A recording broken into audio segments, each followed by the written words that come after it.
नमस्कार, नवतेज टीवी में आप सभी का स्वागत है। मैं हूं आपके साथ प्रियंका तिवारी। लोकसभा चुनाव के चलते राजस्थान की राजनीति गर्माती जा रही है। बीजेपी और कांग्रेस से नेताओं के दल बदल का सिलसिला लगातार जारी है और जुबानी जंग भी तेज हो गई है। वहीं पूर्व मंत्री प्रताप सिंह खाचरियावास ने बीजेपी पर जमकर निशाना साधा और मोदी सरकार पर विपक्ष को परेशान करने का आरोप भी लगाया। साथ ही भजन लाल सरकार को विफल सरकार बता दिया।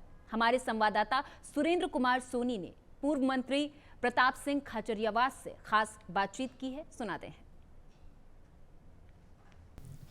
लोकसभा चुनाव का तपीशी पारा दिनों दिन बढ़ता जा रहा है। जिस तरीके से राजस्थान में अब गर्मी 40 डिग्री के पार हो रही है, ठीक उसी तरीके से अब लोकसभा चुनाव भी कहीं न कहीं एक उबाल मारता हुआ नजर आ रहा है। लेकिन इन दिनों सोशल मीडिया के अलग अलग प्लेटफॉर्मों पर जो है वो प्रताप सिंह खाचरियावास को लेकर के कहीं न कहीं कयास लगाए जा रहे थे कि अब चुनाव के बाद से लेकर के प्रताप सिंह खाचरियावास कांग्रेस की राजनीति में पूरी तरीके से निष्क्रिय हो चुके हैं। हालांकि उन पर और भी कई सारी टिप्पणियां की है। उन तमाम बातों को लेकर के हम उनसे खास बातचीत करेंगे। भाई साहब, चुनाव विधानसभा निकल चुके हैं, लेकिन अब लगातार लोकसभा का बिगुल बज चुका है। कयास लगाए जा रहे हैं कि प्रताप सिंह खाचरियावास जो हैं वो अब कांग्रेस की राजनीति में निष्क्रिय हो चुके हैं। वो कांग्रेस के किसी भी कार्यक्रम में नहीं पहुंच रहे हैं, किसी भी तरीके की कोई हिस्सेदारी नहीं निभा रहे। तो ये किस तरीके की तस्वीर? ऐसा कुछ भी नहीं है। बीच में आपको पता होगा, उस दिन मैंने गिरफ्तारी दी थी जब आंदोलन हुआ। उससे पहले मेरे कोई छोटा मोटा ऑपरेशन हुआ था, तबीयत ठीक नहीं थी। कहाँ सक्रियता, अभी नई नई सरकार आई है, हनीमून पीरियड चल रहा है बीजेपी की सरकार का। यदि सड़क पे उतरूंगा तो लोग कह देंगे इनको हनीमून नहीं मनाने दे रहे। अब इतना लंबा चल गया हनीमून पीरियड, तो मुख्यमंत्री और मंत्री सब नए नए हैं।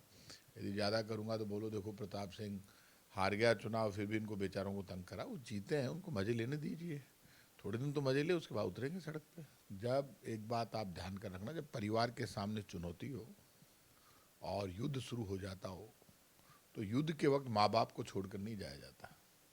पार्टी माता पिता भाई बहन की भूमिका के रूप में होती है। परिवार है कांग्रेस से एक, और जब परिवार युद्ध लड़ रहा हो तब जो छोड़कर जो भागते हैं वो कमज़ोर लोग होते हैं। और दर्द में भी मज़ा लेना चाहिए, दर्द का भी एक आनंद होता है। हमेशा परिस्थिति अपने हिसाब से हो, हमेशा सत्ता चाहिए। जो लोग गए हैं उनको ये मंत्री पद, ये बड़ा बड़ा जो उनको पद मिले, उनको सम्मान मिला, वो कांग्रेस पार्टी ने दिया। कांग्रेस पार्टी को लोग अंडर एस्टिमेट कर रहे हैं।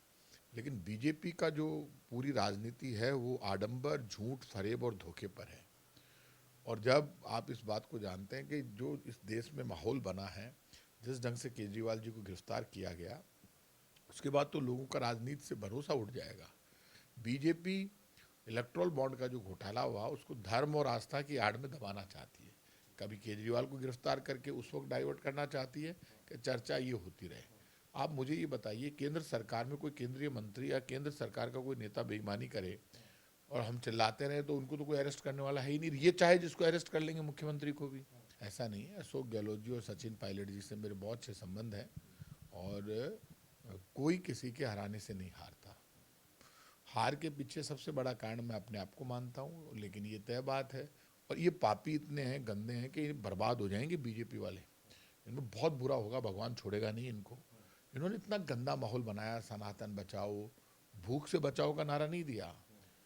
अब हनुमान चालीसा के पाठ बंद हो गए, अब सनातन ठीक, अब सब तो बीजेपी जीत गई।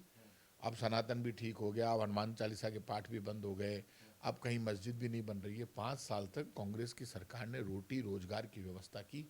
अरे मैं तो कोई बीजेपी में जाऊं, कोई बात ना, मेरे कोई फर्क पड़ रहा है। ये ऐसे प्रताप सिंह खाचरियावास, वो ऐसे साम्राज्य जब हार जाते हैं तो उसके बाद वापस जीते जाते हैं। कल फिर लौट कर आएगी कांग्रेस की सरकार राजस्थान में, और ये सड़कों पर लड़ने का मैंडेट हमको दिया है।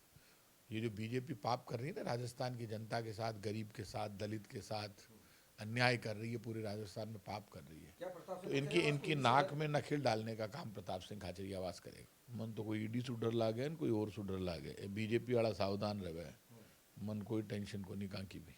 जरूरी नहीं है कि हर चुनाव जयपुर से प्रताप सिंह खाचरियावास लड़े। अभी मैं एमएलए का चुनाव हार गया था, तो जरूरी है कि पार्लियामेंट भी मैं ही लड़ूँ? तो ये जरूरी नहीं होता। लेकिन जो हारते हैं कल वो वापस जीतते हैं, क्योंकि हर रात के बाद उजाला होता है। लेकिन जो रात के अंधेरों से लड़ते हैं उनको उजाले नसीब होते हैं। ये बिल्कुल गलत बात है। ना तो मैंने टिकट मांगा, आपने देखा मुझे कहीं पर? मैं पहले दिन से मना कर रहा हूँ। मेरे को टिकट का ऑफर था, मैंने खुद ने चुनाव नहीं लड़ा है। ये गलतफहमी आप निकाल देना। मुझे तो टिकट दे ही रहे थे ना, मैंने तो खुद ने रिक्वेस्ट की सुनील शर्मा से कि आप लड़िए, ये गलत बात है। चलिए, ये थे हमारे साथ में प्रताप सिंह खाचरियावास, जिन्होंने तमाम अटकलों की जो तमाम प्रश्नवाचक चिन्ह लग रहे थे, उन तमाम प्रश्नवाचक चिन्हों पर जो तस्वीरें बन रही थी, उन तस्वीरों पर आज उन्होंने बिल्कुल पूरी तरीके से पर्दा हटा दिया है। लेकिन आगामी जैसे ही चुनाव परवान पर चढ़ता है तो उस वक्त क्या तस्वीरें बनती है, इसको देखना भी दिलचस्प होगा। कैमरा सहयोगी कुलदीप के साथ सुरेंद्र सोनी, नवतेज टीवी, जयपुर।